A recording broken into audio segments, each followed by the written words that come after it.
Tuesday everyone. So ayan guys, nag-yardy kami guys. Yung asawa ko nag-cut ng grass. So ayan.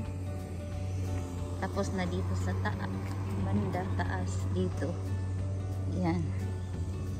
Tapos doon sa likod ako ang nag-cut at doon banda kasi hindi siya bakilid, hindi siya patag lang siya guys. Dito kasi down the hill mahirap ikat ang grass, kaya siya ang nag-cut dyan. Yan ang laki, mainit na siya kanina.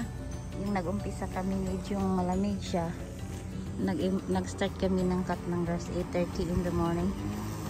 Kaya ayan, ngayon parang ano ngayon 9 almost 9:30 na ata o 9:45. Kaya ayan siya, cutting the grass. Yan.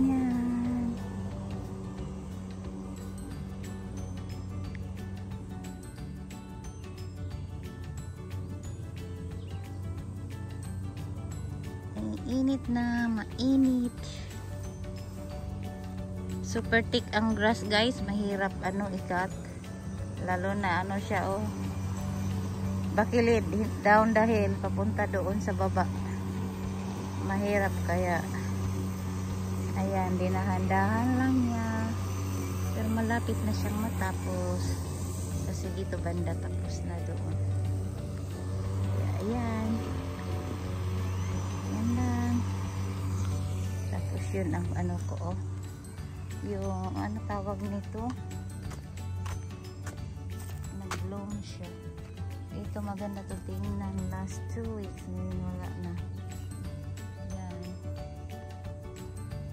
ang bulaklak ko sa harap. Need ng pine straw, kailangan palitan ng lagyan ng pine straw. Yun ang next namin gagawin, maglagay ng pine straw sa harap.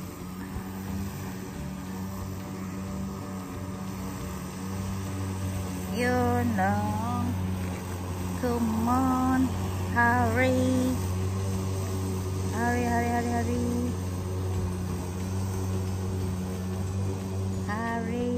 Ang ganda ng ganda yung clouds tingnan.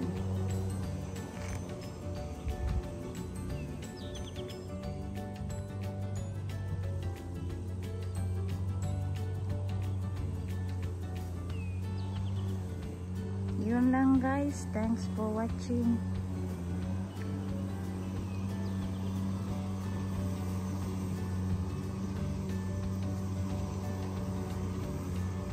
Okay na to, may kita na to konti, may ads na to.